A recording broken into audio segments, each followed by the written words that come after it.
হাসিনাকে ফিরিয়ে দিতে ভারতের আনুষ্ঠানিক জবাবের অপেক্ষায় ঢাকা। সাক্ষাৎকারে প্রধান উপদেষ্টা, আয়নাঘরকে জাদুঘরে রূপান্তরের সিদ্ধান্ত।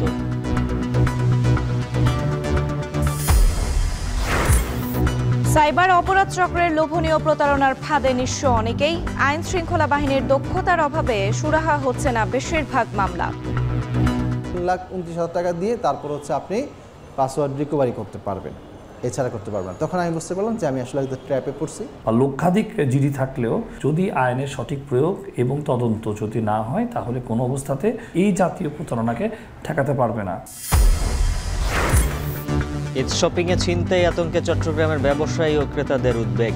রাতের কেনাকাটায় জনবহুল পথ ব্যবহারের পরামর্শ পুলিশের। এবং যুক্তরাষ্ট্রের সাথে বাণিজ্য যুদ্ধের ঘোষণা কানাডার। মার্কিন পণ্যে পাল্টা 25% শুল্ক আরোপ, বিপাকে বাংলাদেশি অভিবাসীরাও।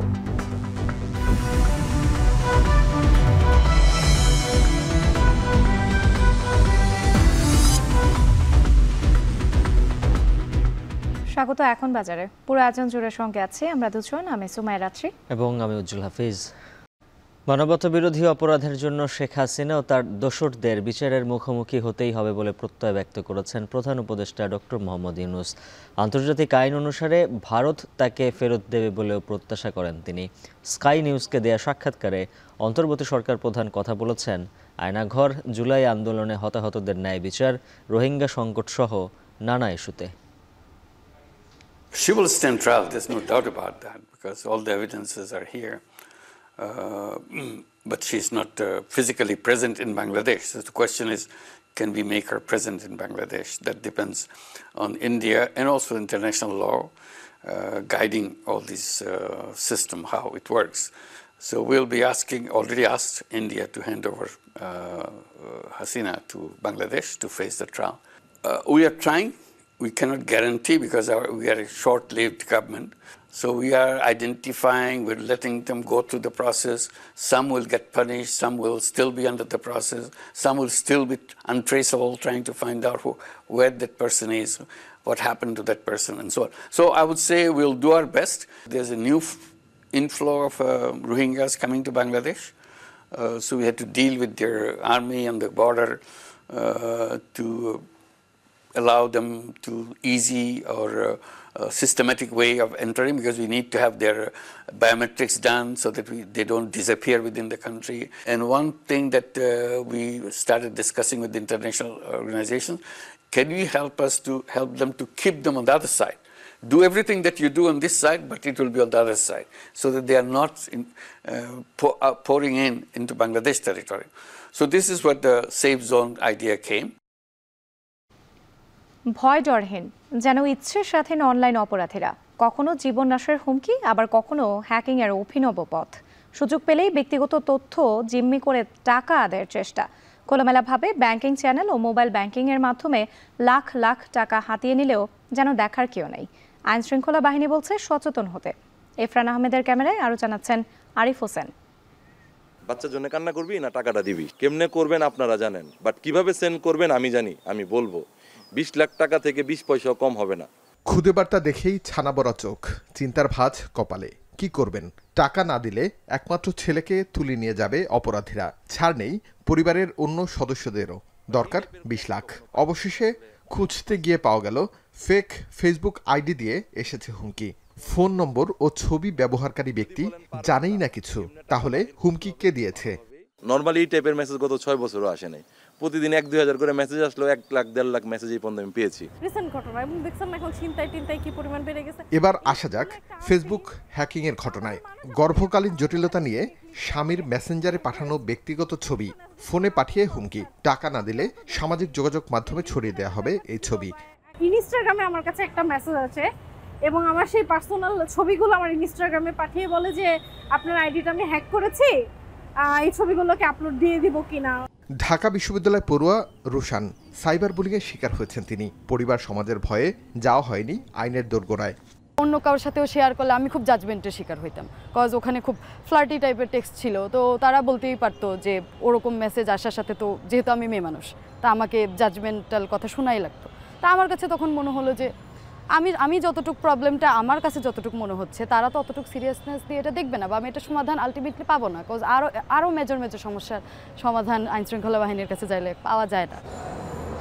এবার নতুন গল্প, পরিবারে নতুন অতিথি আসার খবরে বাড়তি আয়ের চাপ বাবার ঘাড়ে, তাই অনলাইনে আয়ের প্রলোভনে পা দিয়েছিলেন তিনি।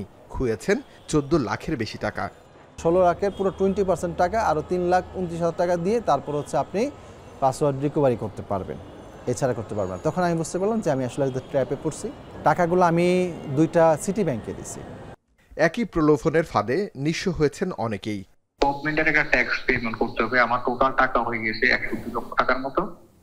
ওই টাকাটার একটা 15% ট্যাক্স দিতে হবে, প্রায় 9 লক্ষ কত হাজার টাকা।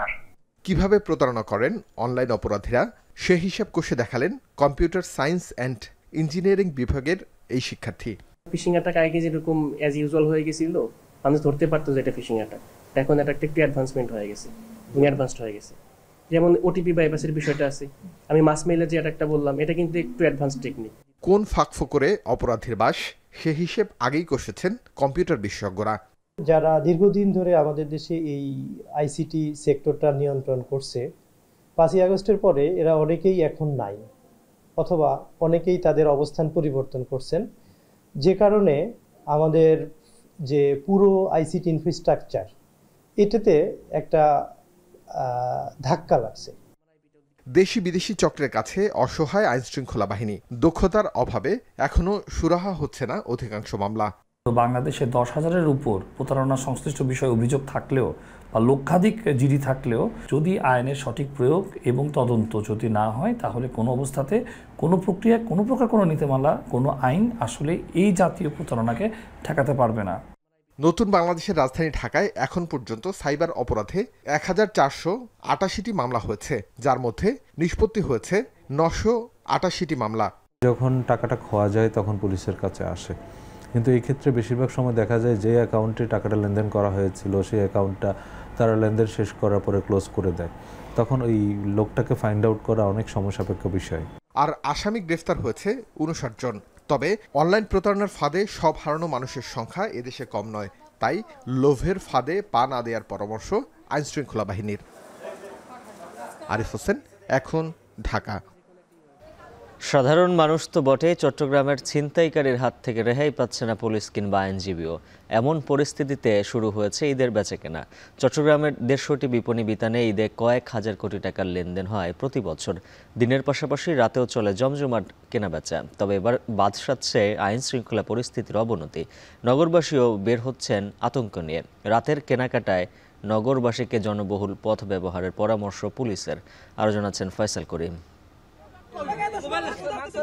পুলিশের উপর চড়াও বেশ কয়েকজন আক্রমণাত্মক যুবক।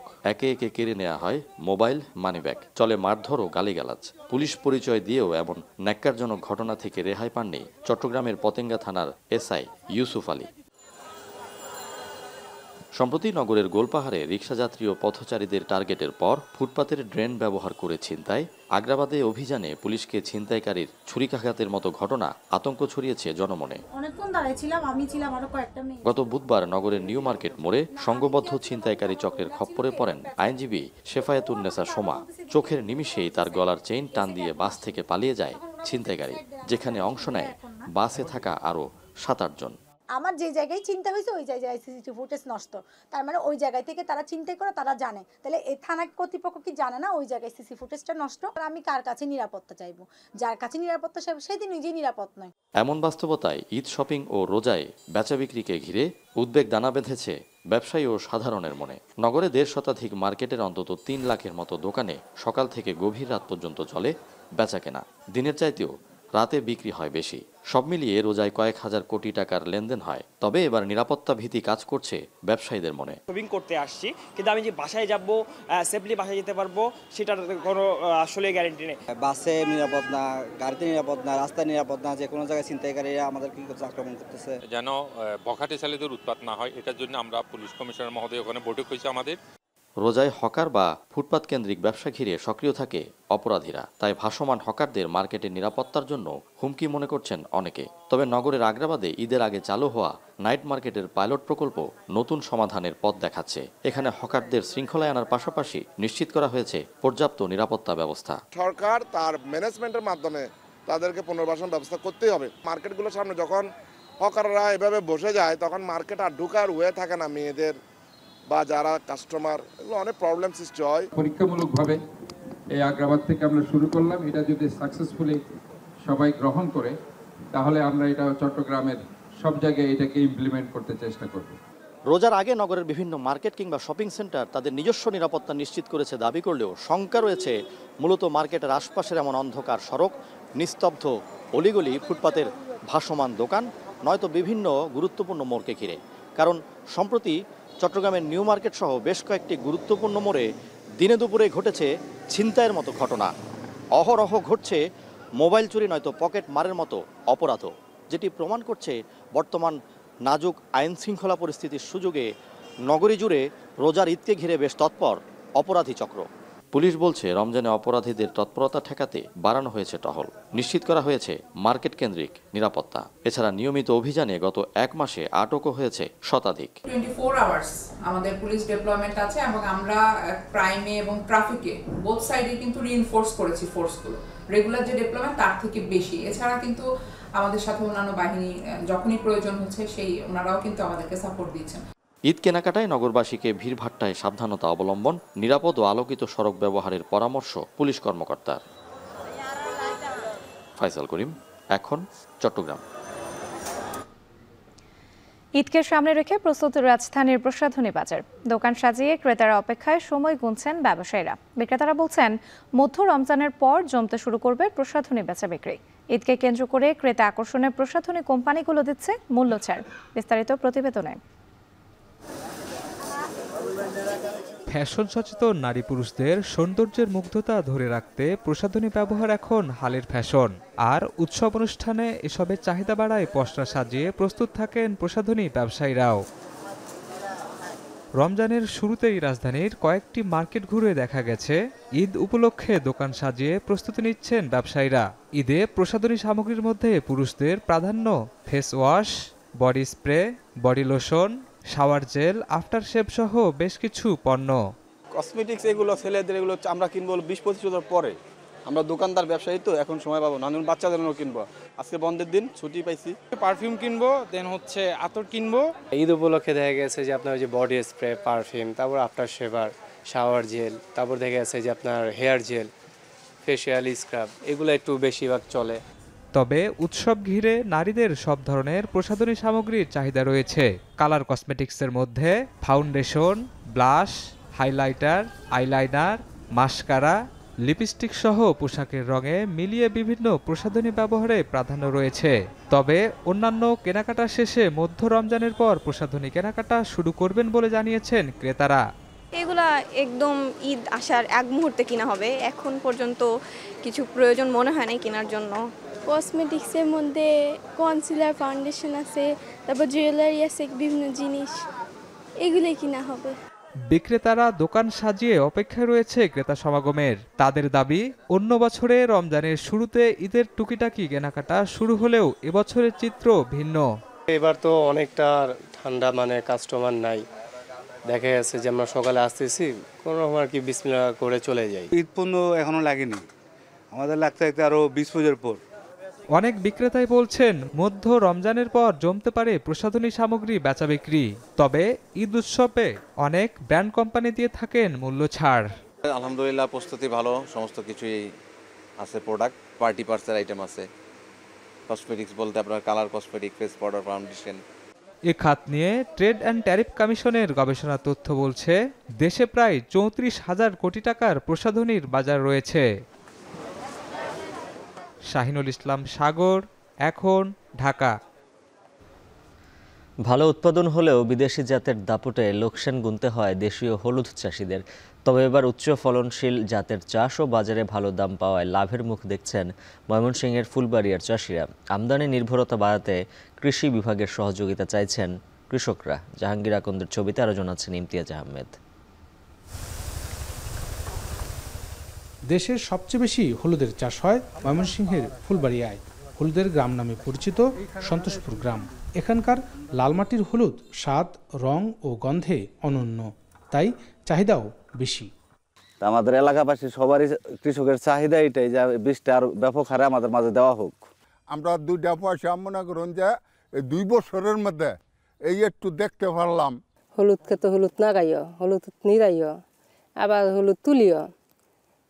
সমান আর কি করে রাখি কিছু কিছু পয়সা নেই, এই কাজ করে রাখি এই তো একটু চলে।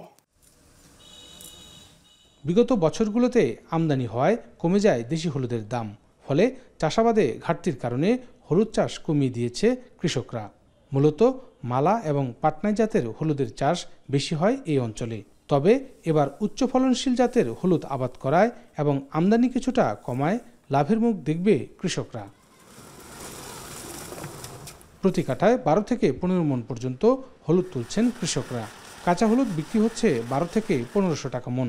শুকনো হলুদ বিক্রি হচ্ছে প্রতি মণ 7 থেকে 7,500 টাকায়। এই বাজার ধরে রাখা গেলে সামনের বছর আবাদ আরও বাড়বে বলে বলছেন চাষিরা। হলুদের বাজারটা যদি সীমিত আপাতত আর কিছু বাড়তো না, যাতে না কমে, তাহলে আমরা কৃষকরা মোটামুটি হলুদ আবাদ করে তৃপ্তি পাইতাম। বিদেশি হলুদ যদি না আসতো তাহলে আমরা অনেক লাভবান হইতাম। তেল খরচ বাড়ছে বলে আবার বিয়ারিং, তারপর অন্য অন্য যন্ত্রপাতি এখন কিনতে হয় অনেক দাম বেশি দেয়া। মারাই করতাম 400 টাকা, 300 টাকা, 350 টাকা দাম করতাম। এখন মনে করেন 300-400 টাকা পোষে না ভাই, অনেক তেলের দাম অনেক বাড়তি। উপজেলা কৃষি বিভাগ বলছে, স্থানীয় কৃষকদের নতুন জাতের হলুদ সরবরাহ ও পরামর্শ দিতে নিয়মিত কাজ করছেন তারা। এবার ফুলবাড়িয়ায় হলুদের আবাদ হয়েছে 630 হেক্টর জমিতে। এই বছর ফুলবাড়িয়া উপজেলার যে হলুদের বাজার, এটা যদি কৃষক ধরে রাখতে পারে তো দেখা যাবে যে ফুলবাড়িয়া উপজেলা থেকেই 50 থেকে 60 কোটি টাকার হলুদ বিক্রি হতে পারে। আর বাংলাদেশের উৎকৃষ্ট মানের হলুদ এই ফুলবাড়িয়া উপজেলায় আবাদ হয়ে থাকে। বিদেশি আমদানির চাপ কমিয়ে দেশীয় হলুদের চাষ বাড়ানোর আহ্বান জানিয়েছেন চাষিরা। বাংলাদেশের সবচেয়ে উৎকৃষ্ট মানের হলুদ উৎপাদন হয় ময়মনসিংহের ফুলবাড়িয়া উপজেলায়। এই সময়টিতে উপজেলার বিভিন্ন ইউনিয়নে কৃষকরা হলুদ উত্তোলন, মাড়াই এবং প্রক্রিয়াজাতকরণে ব্যস্ত সময় পার করছে। সাম্প্রতিক সময়ে দেশি হলুদের কদর বাড়ায় দামও যাচ্ছে বেশ ভালো। তবে প্রান্তিক চাষিরা বলছেন, তাদের মাঝে উন্নত জাতের হলুদের বীজ সরবরাহ করা গেলে একদিকে যেমন উৎপাদন বাড়বে, অন্যদিকে বিদেশ থেকেও হলুদের আমদানি নির্ভরতা কমে আসবে। ইমতিয়াজ আহমেদ, এখন ময়মনসিংহ। আরএফএল ওয়াটার পাম্পের অটো থার্মাল টেকনোলজি, যা বেশি হিটে নষ্ট হয় না, শতভাগ মসৃণ ব্রাশ ইম্পেলার নিশ্চিত করে অধিক পানির flow. RFL water pump on করলে পানির তুফান। রোজা উপলক্ষে শরীয়তপুরে ঊর্ধ্বমুখী মাংসের বাজারে কিছুটা স্বস্তি ফিরেছে, কমেছে দাম। তবে নওগাঁয় পাইকারিতে কমেছে মাছের দাম। মাছ মাংসের বাজারের আরও খবর জানাতে শরীয়তপুরের পালং বাজার থেকে যুক্ত হচ্ছেন কাজী মনিরুজ্জামান, আর নওগাঁ পাইকারি বাজার থেকে যুক্ত হয়েছেন আব্বাস আলী। প্রথমে চলে যেতে চাই সহকর্মী মনিরের কাছে। মনির, আপনার কাছে জানতে চাই, মুরগির দাম কেজিতে কত টাকা কমেছে? অন্যান্য মাংসের বাজারের দরদাম জানাবেন।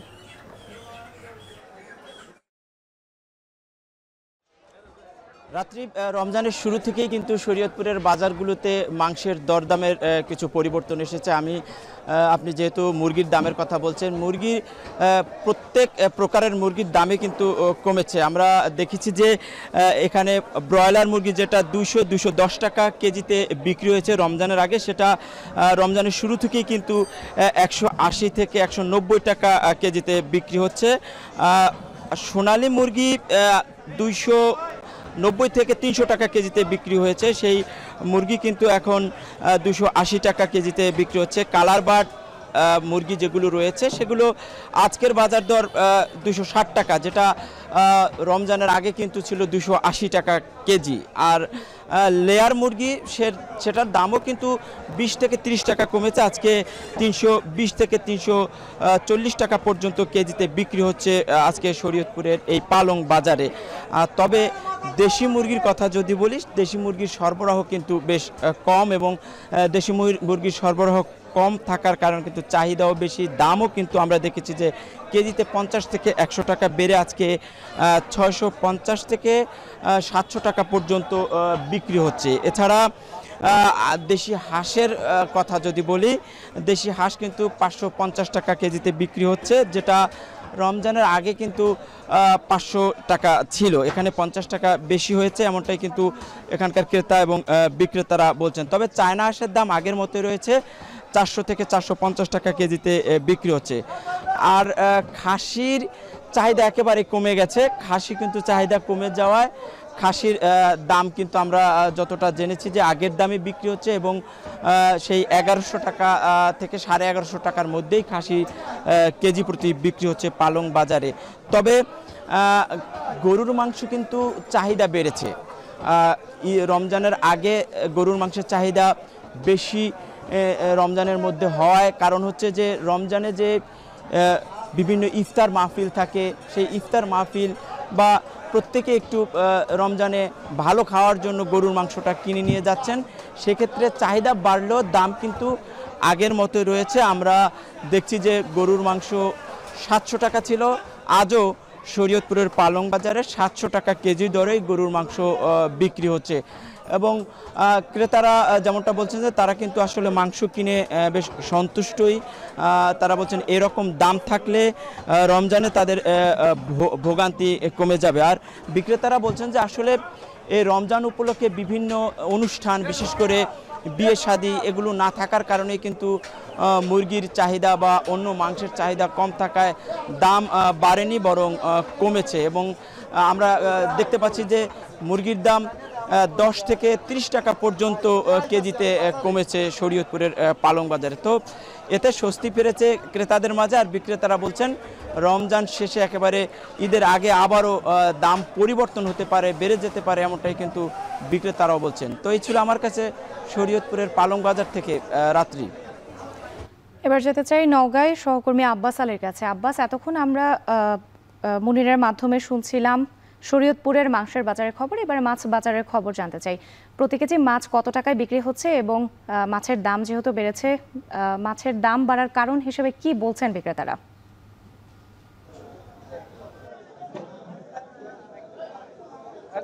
রাত্রি রমজানের শুরু থেকে বিভিন্ন নিত্য প্রয়োজনীয় পণ্যের বাজার ঊর্ধ্বগতি। এদিকে পাইকারিতে মাছের সরবরাহ কমে আসার কারণে সব ধরনের মাছের দাম বেড়েছে গত 5 দিনে প্রায় 20 টাকা পর্যন্ত। আর এই মাছের সরবরাহ কমে আসার কারণটা হচ্ছে যে যেহেতু এখন বলা যায় যে মাছের যে চালান, যে চাষকৃত মাছ রয়েছে, এটা তাদের মৌসুমের শেষ চালান, যার কারণে পুকুরগুলোতে যেসব মাছ ছিল সেই সব মাছের পরিমাণ কমে এসেছে এবং আড়তগুলোতে সরবরাহ কমে আসছে, যার কারণে বলা যায় যে মাছের দাম কিছুটা বেড়েছে। আর এই নওগাঁ পৌর পাইকারি বাজারে আশপাশের বিভিন্ন এলাকা থেকে যারা মাছ চাষি রয়েছেন তারা ভুটভুটি বিভিন্ন পিকআপে করে এখানে মাছ বিক্রি করার জন্য নিয়ে এসেছেন। এখানে মাছের দামের কথা যদি বলি যে জীবিত যেসব মাছ রয়েছে, 1 কেজি ওজনের রুই মাছ এখানে বিক্রি হচ্ছে 260 থেকে 80 টাকা কেজি, 1.5 থেকে 3 কেজি ওজনের রুই মাছ বিক্রি হচ্ছে 300 থেকে 440 টাকা কেজি, কাতলা মাছ বিক্রি হচ্ছে 1 থেকে 2 কেজি ওজনে 200 থেকে 300 টাকা কেজি, সিলভার কাপ জাতীয় মাছ বিক্রি হচ্ছে 1 থেকে 3 কেজি ওজনের 180 থেকে 350 টাকা কেজি এবং ব্রিগেড মাছও একই দামে বিক্রি হচ্ছে। এছাড়া জাপানি মাছ বিক্রি হচ্ছে 1 থেকে 2 কেজি ওজনের 200 থেকে 250 টাকা এবং মিরকা মাছও একই দামে বিক্রি হচ্ছে। এবং তেলাপিয়া যেসব মাছ রয়েছে দেখা যাচ্ছে যে আধা কেজি থেকে শুরু করে 1 কেজি ওজনে সেগুলো বিক্রি হচ্ছে 200 থেকে 250 টাকা কেজি। আবার যদি এদিকে দেশীয় মাছের কথা যদি বলি, যেহেতু এখন ইরিবোরো রোপণ চলছে এবং বিভিন্ন জলাশয়গুলোতে মাছের পানি কমে এসেছে এবং এই কারণে বলা যায় মাছের সরবরাহ কিছুটা কমে এসেছে, এসব মাছের দামও বেড়েছে। শোল মাছ বিক্রি হচ্ছে 800 থেকে 1000 টাকা কেজি, পাবদা মাছ 400 টাকা কেজি, টেংরা 650 থেকে 700 টাকা কেজি দরে বিক্রি হচ্ছে। যারা ব্যবসায়ী রয়েছেন তারা বলছেন যে মাছের দাম বেড়ে যাওয়ার কারণে তারা কিছুটা লাভবান হচ্ছেন এবং যারা এখানকার আড়তদার রয়েছে তারা বলছেন যে মাছের সরবরাহ কিছুদিন থেকে কমে এসেছে এবং সব মিলিয়ে বলা যায় যে এই বাজারে প্রায় প্রতিদিন এখন 12 লাখ থেকে 15 লাখ টাকার মাছ বেচা কেনা হচ্ছে। তো এই ছিল আমার কাছে মাছের দরদাম নিয়ে সবশেষ। মাছ মাংসের বাজারের খবর জানাতে শরীয়তপুর ও নওগাঁ থেকে যুক্ত ছিলেন সহকর্মীরা। মুকুলে মুকুলে ভরে গেছে মাগুরার লিচু বাগানগুলো। এবার এখনও কিছুটা ঠান্ডা থাকায় ভালো ফলনের আশা বাগান মালিকদের। বর্তমানে মুকুল ঝরে পড়া রোধে পরিচর্যায় ব্যস্ত তারা। প্রয়োগ করছেন সার, সেচ, কীটনাশক ও ভিটামিন। প্রকৃতি অনুকূলে থাকলে এবার জেলায় অর্ধশত কোটি টাকার লিচু বিক্রি হওয়ার আশা রয়েছে। মাগুরা থেকে বিশ্বজিৎ বাপির পাঠানো তথ্যচিত্রে থাকছে প্রতিবেদন। মাগুরার বিস্তীর্ণ মাঠ জুড়ে দোল খাচ্ছে হালকা হলুদ রঙের লিচুর মুকুল। জেলার কম বেশি সব উপজেলাতেই রয়েছে লিচুর বাগান। তবে জেলার মোট উৎপাদিত লিচুর ৭০ ভাগই হয় হাজরাপুর, হাজিপুর ও রাঘব রায়ের ইউনিয়নে। এই ৩ ইউনিয়নের ৫০টি গ্রামে উৎপাদিত হয় হাজরাপুরি, বোম্বাই মোসফর, চায়না 3 সহ বিভিন্ন প্রজাতির লিচু। প্রতিটি বাগানে মোট 4 থেকে 5 বার লিচু বিক্রি হয়। এখন চলছে প্রথম ধাপের বেচাকেনা, তাই বাগানগুলোতে বাড়তি ঘোরাফেরা ব্যবসায়ীদের। আমরা এই লিচু বাগান ধরেন অনেক দাম দিয়ে কিনেছি। আমাদের এখন আমরা আশাবাদী যে আমরা এই লিচুটাই অনেক দাম পাবো এবার। গত বছর 15 লাখ টাকার বাগান কিনেছিলাম, তা আল্লাহ দিলে ভালো ব্যবসা হয়েছিল। এবারও 20-25 লাখ টাকার বাগান কিনবো। প্রতিবারই প্রথম দিকে মুকুল পর্যাপ্ত দেখা গেলেও গুটি আসার আগে মুকুল শুকিয়ে ঝরে পড়ে যায়। এতে বাগান মালিকদের বেশ লোকসান গুনতে হয়। এক্ষেত্রে বাগান মালিকদের অভিযোগ, কৃষি বিভাগের কোনো কর্মকর্তাই খোঁজ খবর নিয়ে বা পরামর্শ দিয়ে তাদের সহযোগিতা করছেন না। সার দেবো, পানি দেবো, যাতে গাছের গুটিটা ভালো থাকে, যাতে ফলনটা ভালো হয়। আমার 4টে বাগানের থেকে 3টে বাগান বিক্রি হয়েছে। 3টে বাগান আমার বিক্রি হয়েছে প্রায় 7.5 লাখ টাকা মতো বিক্রি করেছি। মুকুল আসে, এতে যদি গুটি অর্ধেকও থাকে তাহলে হলেও আমরা খুব লাভবান হতে পারবো। জেলায় মোট 669 হেক্টর জমিতে ছোট বড় 1850টি লিচু বাগান রয়েছে। গত বছর এ জেলা থেকে 6064 মেট্রিক টন লিচু উৎপাদন হয়েছিল। এখন মাগুরা। নড়াইলের নবগঙ্গা নদীতে চালিতাতলা এবং নলদী জমিদারের ঘাটে 2টি সেতুর নির্মাণ কাজ চলছে কচ্ছপ গতিতে। 3 বার মেয়াদ বৃদ্ধি করেও কাজের অগ্রগতি মাত্র 60%। জেলা শহরে যেতে মাত্র 13 কিলোমিটার পথ পাড়ি দিতে ঘুরতে হচ্ছে 25 কিলোমিটার। এতে ভোগান্তিতে পড়েছেন নড়াইল সদর ও লোহাগড়া উপজেলার অন্তত 2 লাখ মানুষ। ইমরান হোসেনের তথ্য ছবিতে বিস্তারিত। লোহাগড়া উপজেলা ও নড়াইল জেলা সদরকে বিচ্ছিন্ন করে রেখেছে নবগঙ্গা নদী। স্থানীয়দের দীর্ঘদিনের দাবির মুখে চালিতাতলা খেয়াঘাটে 96 মিটার দৈর্ঘ্যের একটি সেতু নির্মাণের কাজ শুরু করে এলজিইডি, যাতে ব্যয় ধরা হয় 10,65,00,000 টাকা। 2011 সালে প্রকল্পের কাজ শুরু করে ঠিকাদার প্রতিষ্ঠান। 2023 সালের অক্টোবরে কাজ শেষ হওয়ার কথা থাকলেও হয় মাত্র 20%। পরে কাজের মেয়াদ আরও 3 বার বৃদ্ধি করে এলজিইডি। তবে 4 বছর পেরিয়ে গেলেও কচ্ছপের গতিতে চলছে প্রকল্পের কাজ। লোহাগড়া উপজেলার কয়েক লাখ মানুষ প্রতিদিন এই নদী পার হয়ে জেলা শহরের সঙ্গে যাতায়াত করে, যেখানে একটি মাত্র নৌকা দিয়ে চলাচল করতে হচ্ছে স্থানীয়দের। এ অবস্থায় জেলা শহরে যেতে মাত্র 13 কিলোমিটার পথ পাড়ি দিতে ঘুরতে হচ্ছে 25 কিলোমিটার। আমাদের উপরের যে লোকজন রোগী আছে যারা, তাদের খুব সমস্যা। বাজারে আমাদের অনেক দোকান আছে, পারাপারের যোগাযোগের কারণে অনেক লোক এখানে আসে নাই। বিদেশটা হলে ভালো হয় আমাদের সবাই আর কি। একই অবস্থা নবগঙ্গা নদীতে নির্মাণাধীন নলদী জমিদার বাড়ি ঘাটের সেতুর। 2020 সালের অক্টোবরে শুরু হয় এই সেতুর নির্মাণ কাজ। 2 বছরে কাজ শেষ হওয়ার কথা থাকলেও শেষ হয় মাত্র 20%। পরে 3 বার মেয়াদ বাড়ায় এলজিইডি। তৃতীয় দফায় মেয়াদ শেষ হয় 2024 সালের 30 সেপ্টেম্বর। এই সেতুতেও কাজের অগ্রগতি মাত্র 60%।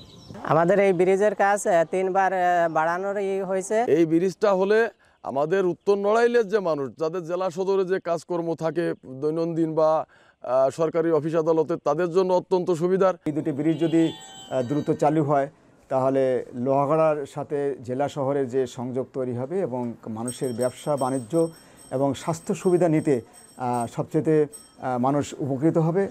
এলজিইডি বলছে 2025 সালের মধ্যে সেতু দুটির কাজ শেষ করা হবে। এছাড়া নির্মাণ কাজে গাফিলতি পাওয়া গেলে ব্যবস্থা নেওয়া হবে বলেও জানান তিনি।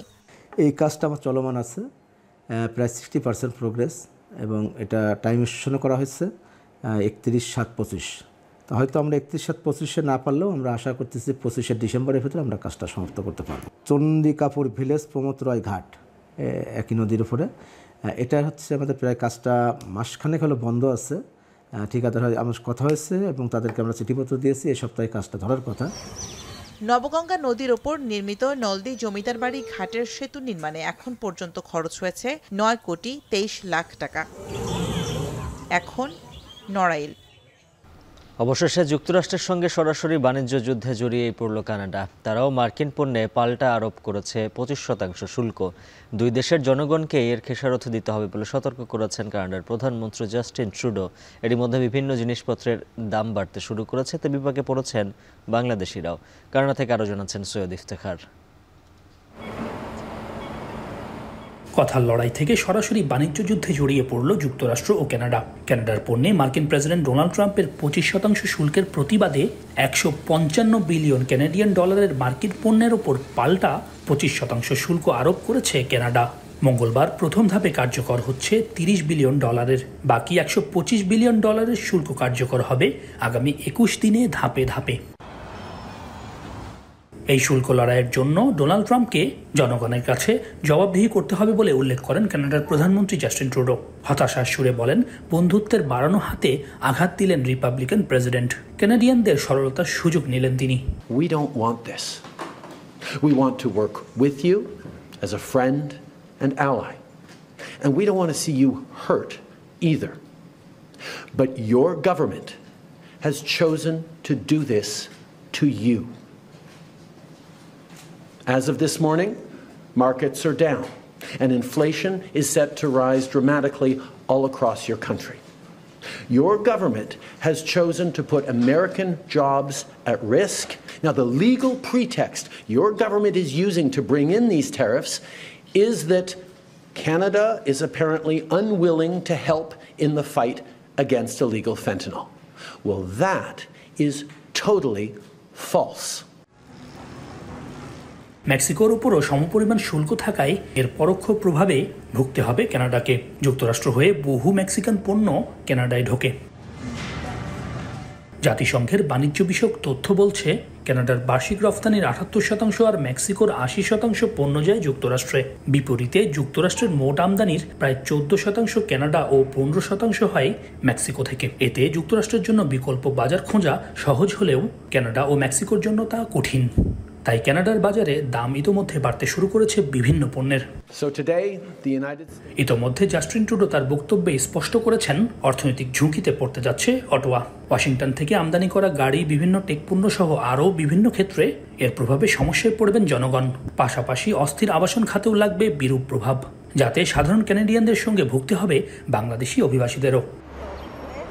যুক্তরাষ্ট্রের সঙ্গে কানাডার বাণিজ্য যুদ্ধ খুব সহসায় শেষ হচ্ছে না বলে মনে করছেন বিশ্লেষকরা।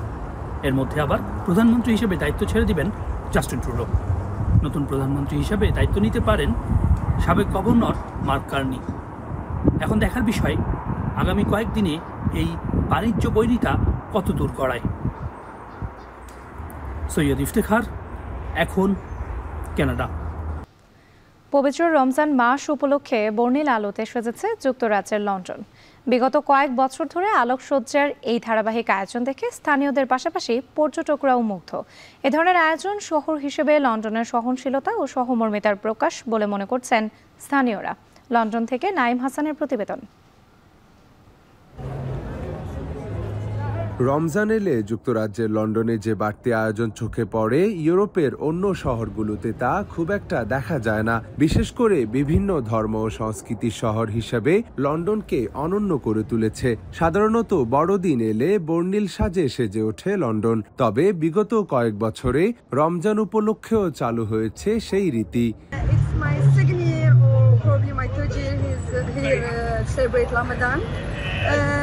To be honest, it's different than being in a Muslim country, as not everyone is Muslim.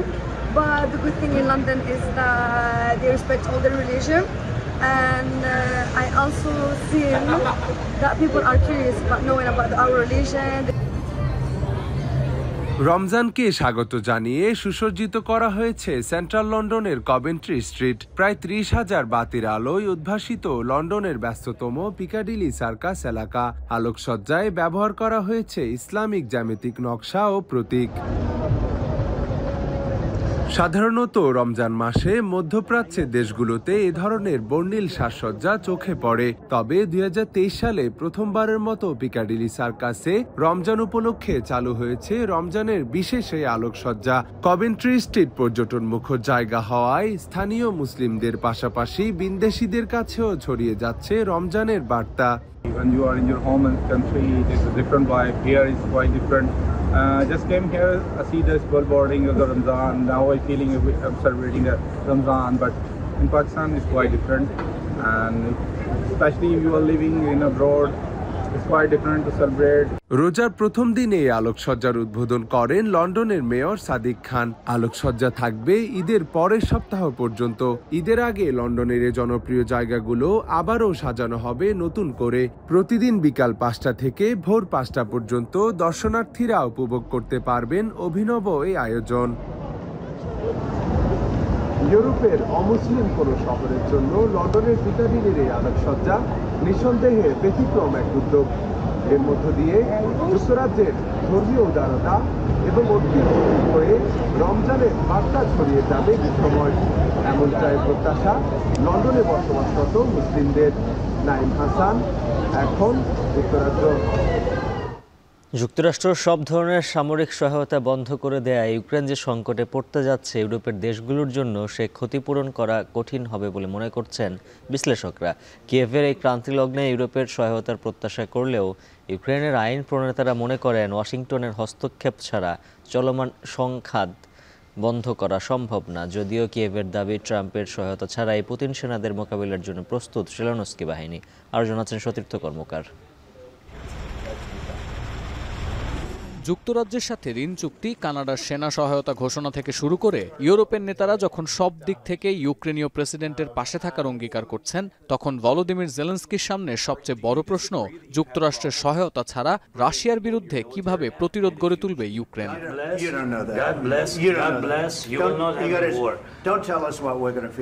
White হাউসের ওভাল অফিসে জেলেনস্কিকে চূড়ান্ত অপমানের 3 দিন পর ইউক্রেনে সব ধরনের সামরিক সহায়তা বন্ধের ঘোষণা দিয়েছেন মার্কিন প্রেসিডেন্ট ডোনাল্ড ট্রাম্প। আন্তর্জাতিক গণমাধ্যম বলছে জেলেনস্কিকে অপমান করার মধ্য দিয়ে ইউক্রেন রাশিয়ার শান্তি চুক্তির ডায়নামিক্স বদলে ফেলেছেন ট্রাম্প। সিএনএন এর প্রতিবেদনে উল্লেখ করা হয়েছে এতে করে যুদ্ধবন্ধের আলোচনায় প্রাসঙ্গিক পশ্চিমা বিশ্বের নেতারা। আর বিবিসির বিশ্লেষণ বলছে রাশিয়ার বিরুদ্ধে ইউরোপ ইউক্রেন জোটের আত্মপ্রকাশ এখন সময়ের অপেক্ষা। যদিও ইউরোপের বিশ্লেষকরা বলছেন ওয়াশিংটন কিয়েভকে সহায়তা না দিলে ইউরোপ একা এই সংকট থেকে ইউক্রেনকে উদ্ধার করতে পারবে না। তবে ইউক্রেনের আইন প্রণেতারা বিশ্বাস করেন ইউরোপের দেশগুলো পাশে থাকলে রাশিয়াকে অবশ্যই চাপে রাখা সম্ভব। It will be difficult for Europe to fill the gap. Ukraine has shown that it can survive, that it will be willing to fight, willing to defend its existence, because this is about Russia wanting to wipe Ukraine off the map. Проблема буде не тільки в тому, і не стільки в тому, що Сполучені Штати чогось нам будуть недопостачати. Проблема буде в тому, чи збираються вони. এদিকে Donald Trump ক্ষমতায় আসার পর মস্কোর সাথে ওয়াশিংটনের যে বন্ধুত্বপূর্ণ সম্পর্কের আভাস পাওয়া যাচ্ছে, এতে করে ইউক্রেন যুদ্ধ বন্ধ করা আরও কঠিন হবে বলে আশঙ্কা করছে ফিনল্যান্ডের পররাষ্ট্র দপ্তর। তবে যুক্তরাষ্ট্রের সহযোগিতা ছাড়াই সীমান্তে প্রতিরোধ গড়ে তোলা সম্ভব বলে নিশ্চিত করেছে ইউক্রেনীয় সেনাবাহিনীর শীর্ষ কর্মকর্তারা। Imagine this is probably part of this grand strategy that the White House has chosen, which is to effectively appeasing Russia and putting some pressure on Ukraine. У наших військових в уряду є, скажімо так, можливості, інструменти втримання ситуації на лінії фронту. বিশ্লেষকরা বলছেন ইউক্রেনে শান্তি ফেরানোর জেরে বহু বছর পর যুক্তরাষ্ট্রের ছায়া থেকে বের হয়ে নিজেদের অস্তিত্ব রক্ষার লড়াইয়ে ফিরেছে ইউরোপ। তারা মনে করেন পশ্চিমা নেতারা যদি এখান থেকে শিক্ষা নিয়ে ইউক্রেন রাশিয়া যুদ্ধবন্ধের আলোচনায় প্রভাবক হয়ে উঠতে পারেন, তবে তা হবে ইউরোপের অন্যতম বড় অর্জন। তবে এখানেও যুক্তরাষ্ট্রকে প্রয়োজন হবে ইউরোপের। কারণ হিসেবে নিরাপত্তা বিশেষজ্ঞরা বলছেন, ওয়াশিংটনকে বাদ দিয়ে কোনো ক্রমেই শান্তি আলোচনায় বসবে না মস্কো। সতীর্থ কর্মকার, এখন বিশ্ব। শেষ করছি এখন বাজার। তার আগে শিরোনামগুলো জানিয়ে দিচ্ছে আরো একবার। আন্তর্জাতিক আইন মেনে হাসিনাকে ফিরিয়ে দেবে ভারত, সাক্ষাৎকারে প্রধান উপদেষ্টার প্রত্যাশা। আনুষ্ঠানিক জবাবের অপেক্ষায় Dhaka. She will stand trial, there's no doubt about that, because all the evidences are here. If legally they are required to send her to Bangladesh, I think it's international law will guide that. Cyber অপরাধ চক্রের লোভনীয় প্রতারণার ফাঁদে নিঃস্ব অনেকেই। আইন শৃঙ্খলা বাহিনীর দক্ষতার অভাবে সুরাহা হচ্ছে না বেশিরভাগ মামলা।